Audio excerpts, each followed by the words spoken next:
Good morning, you guys.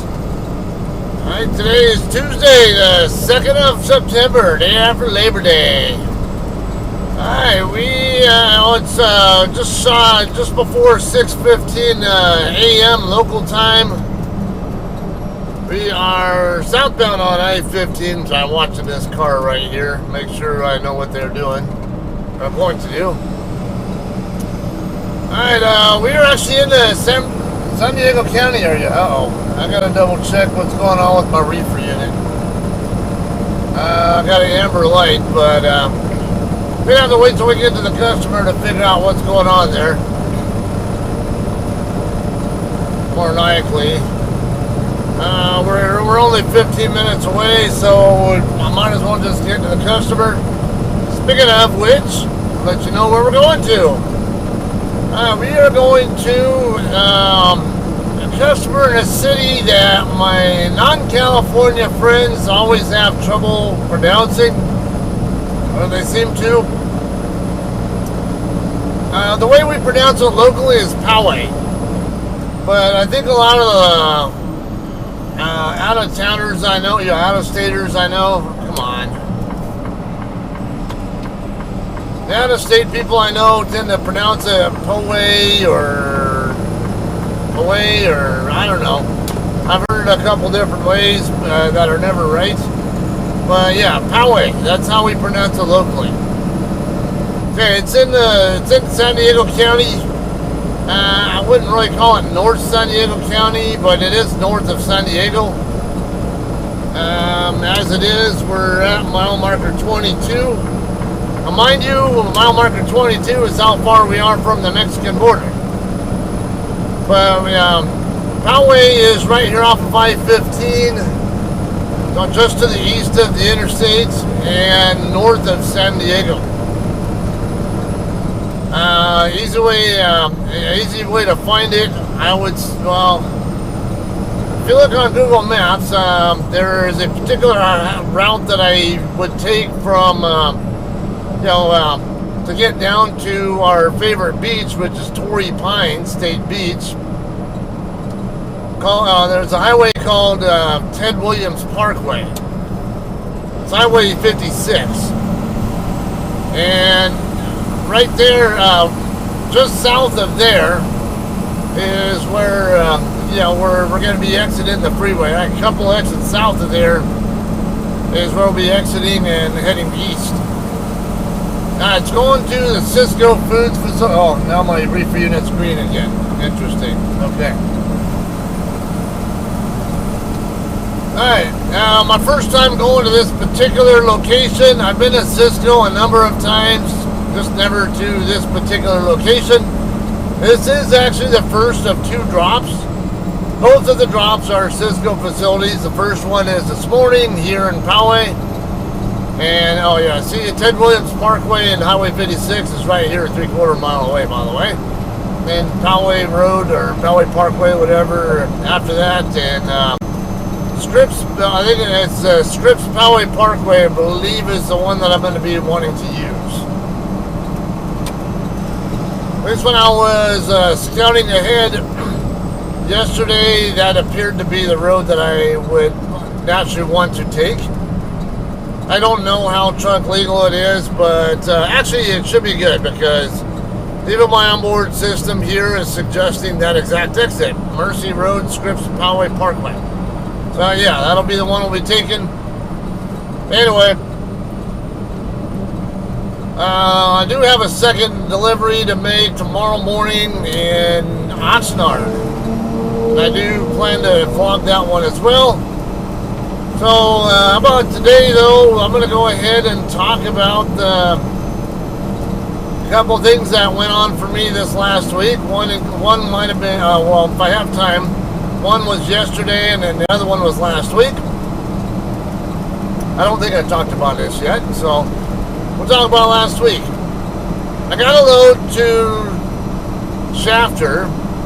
At least that's where I was dispatched to go to.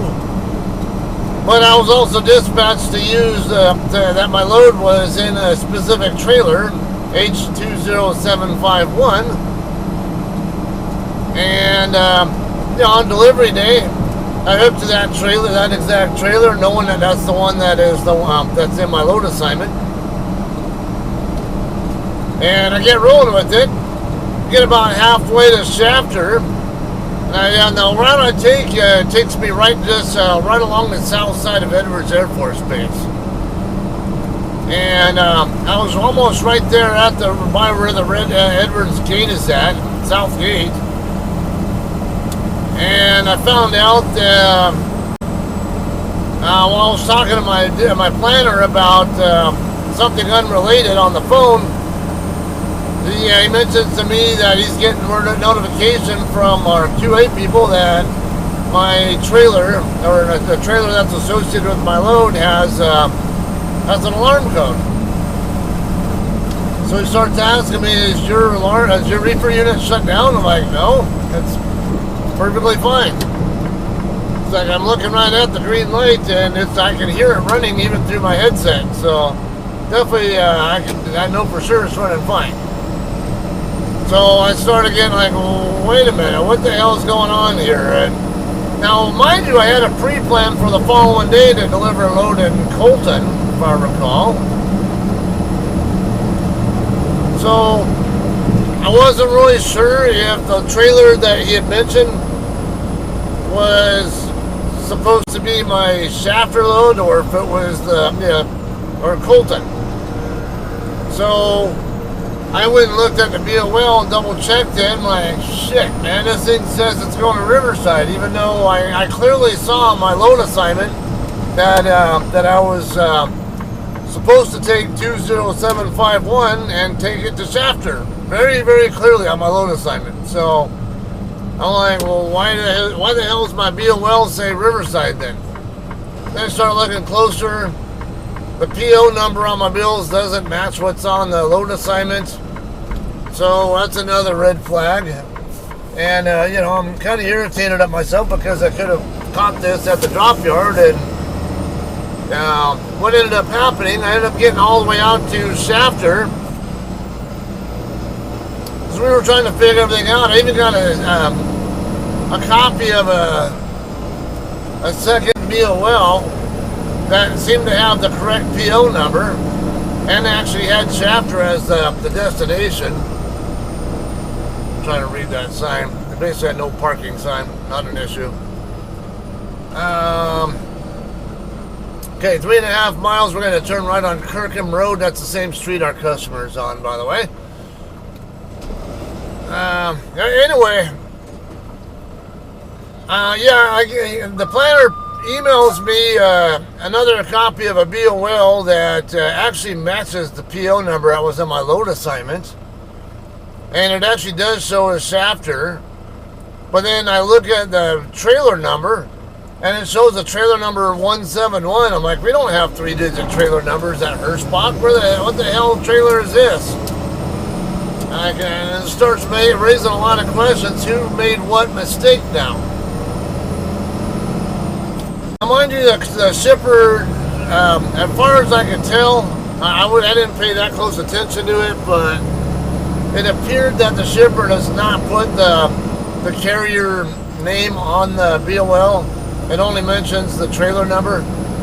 So I have no way really to know if that trailer number really was a Hirschbach trailer that they were thinking of that doesn't even exist, or if it was another carrier's trailer and maybe our customer service people were in contact with that shipper and said, hey, we need a new copy of the bills for this or that, or if they actually got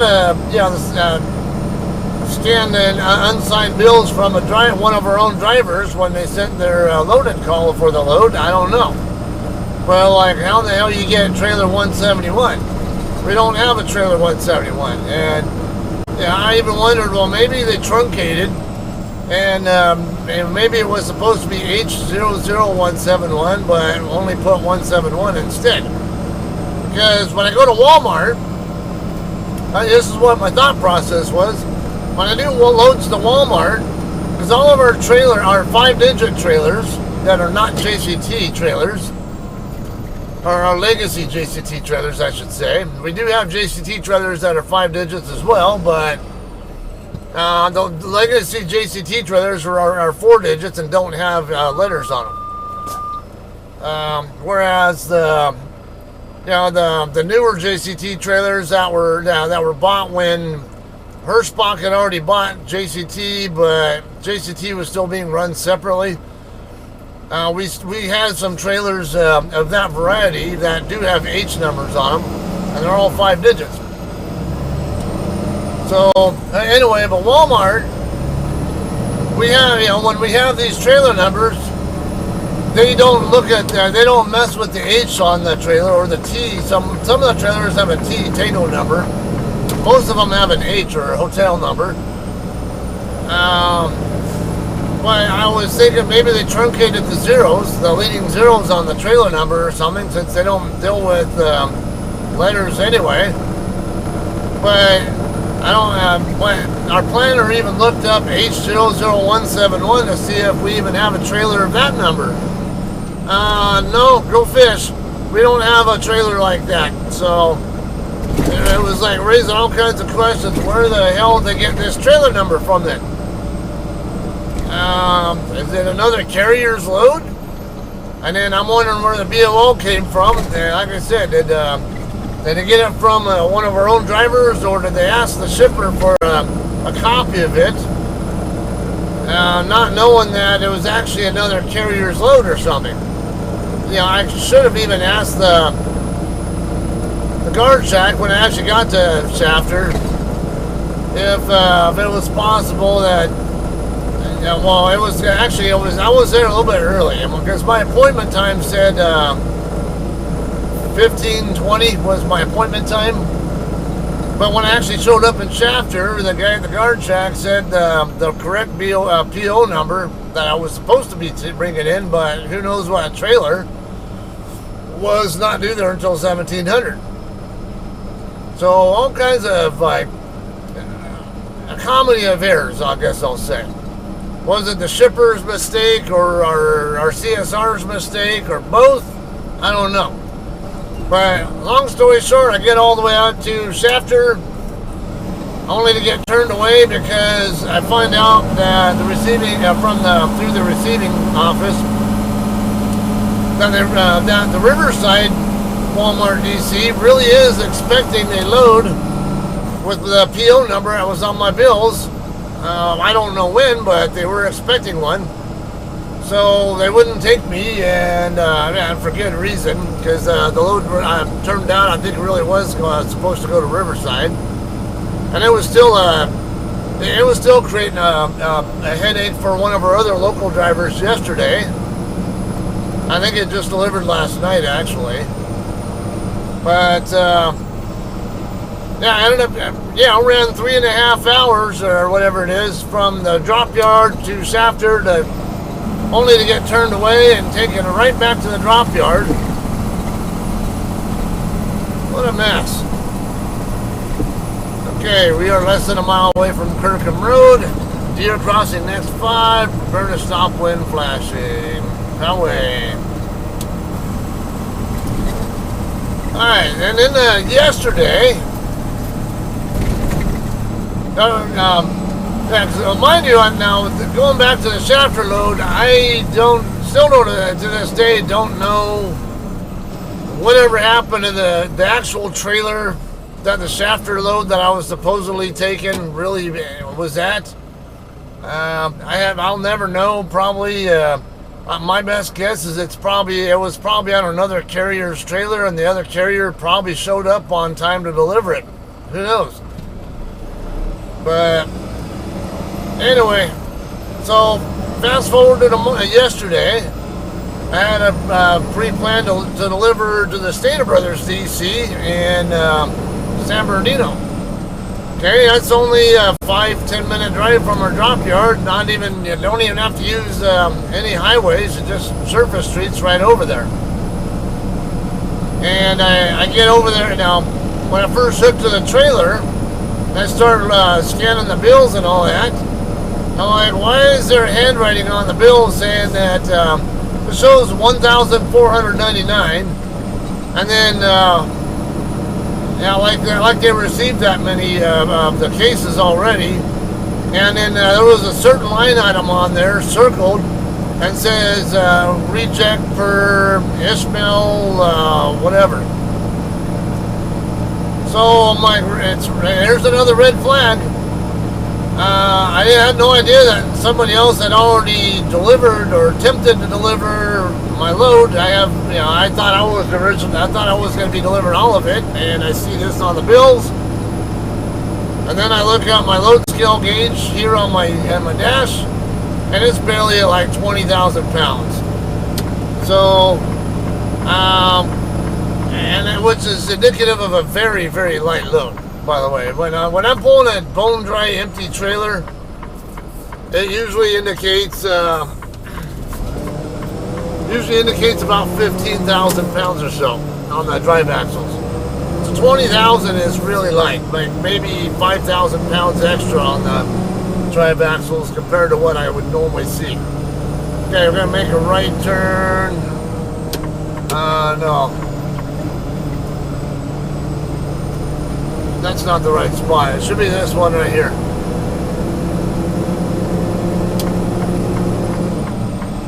Anyway, I get over to the customer. And to no surprise, after I figured that out, get over to the guard shack and I tell them, hey, I don't know why this stuff, it looks to me like somebody's already delivered most of this load, but it looks like 238 cases were refused for, I have no idea what reason. And I had a feeling I was going to have the same experience as I had last time with a Walmart load in Colton, where it ends up a partial reject and it had to be redelivered because of a shifted pallet. Receiving hours 5 a.m. to noon. Alright, is there a guard in here? I don't see a guard in there. What I was seeing on the Google reviews was that if there's no guard there and the gate's open, just park in the staging area and go to the receiving office, check in, and we'll see what happens from there.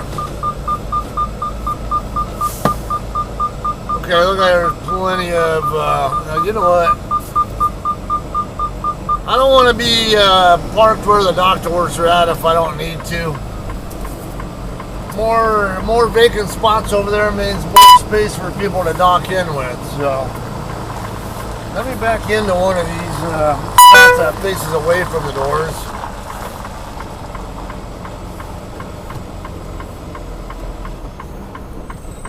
Well, anyway, I ended up taking that.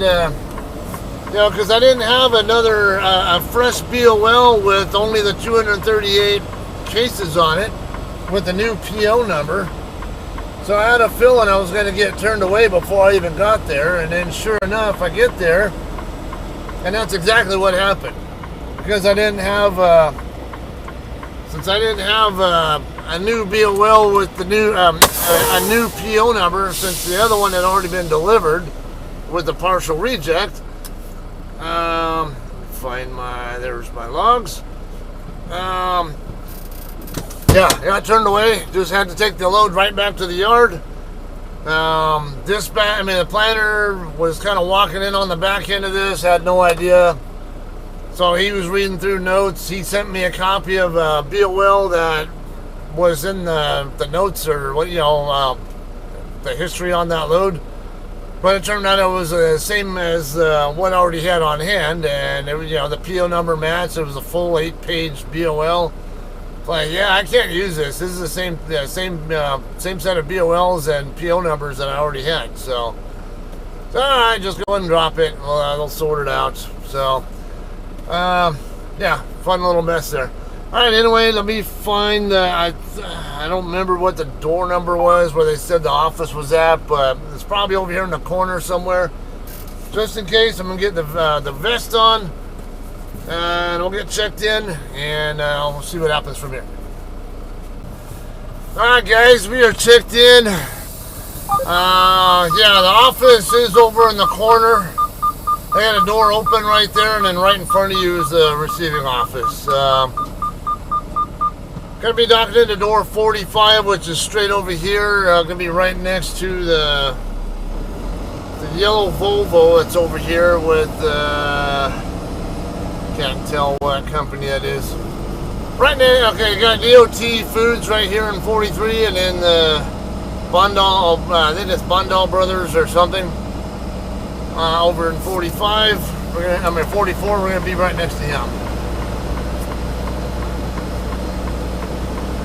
Already got my doors open, so it should be a pretty quick and easy docking process. I don't know if I'm going to have enough room here to straight back it. I'm going to treat it like I can, so.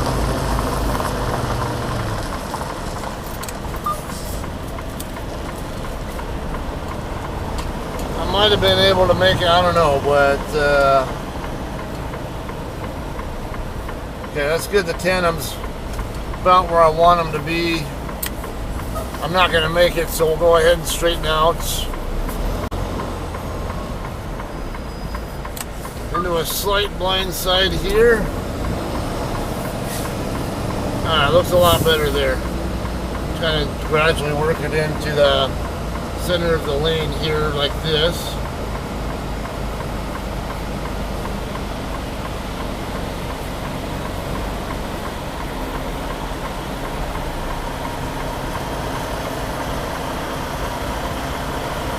Alright, we should have a winner here.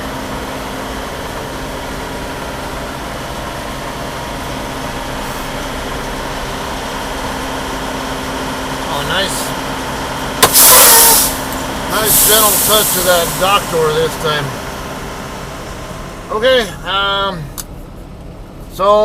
yeah, easy check-in process here. I do expect it to take some time here, though. We have just about a 40,000 pound total load, and about 3/4 of it's coming off here. So, I think it's right around 30,000 pounds if I remember seeing right. Sysco isn't known for being very super fast, so I'm gonna expect that I'll probably be here at least 2.5, 3 hours. We'll see though. It's yeah, about 7 minutes before 7 a.m.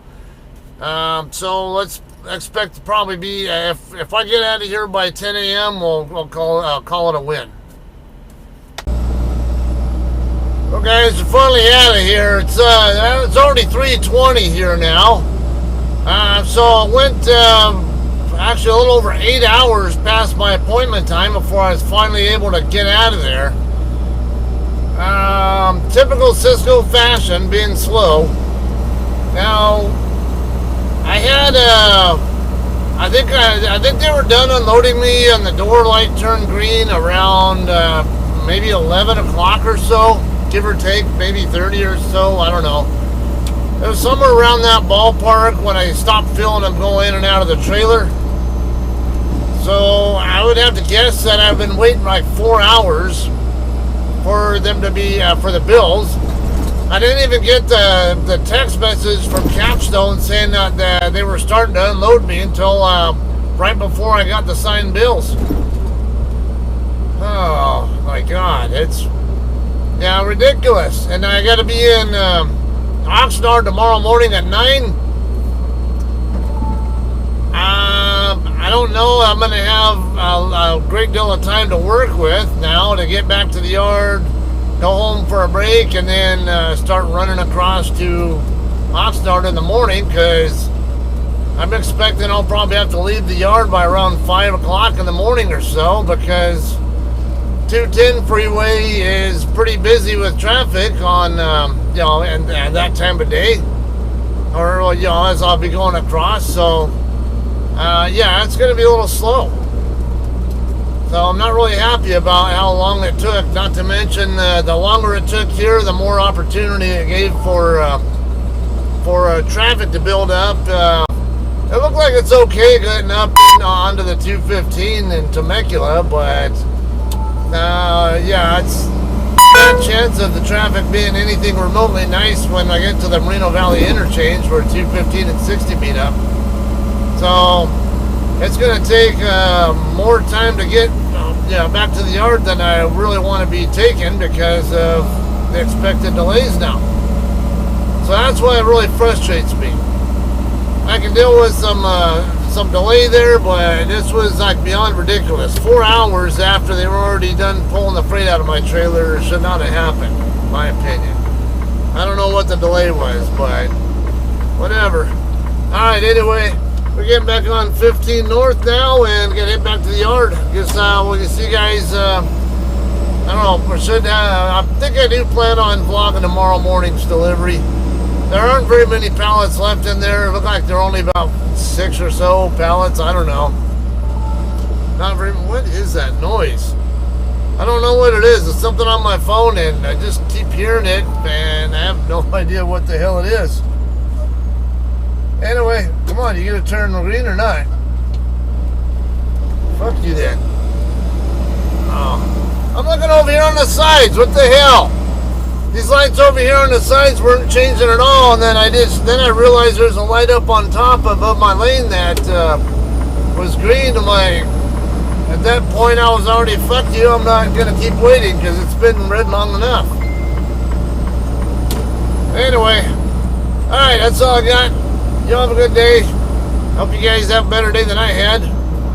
Alright, well, you guys, we'll see you, I can see you on the next video, alright?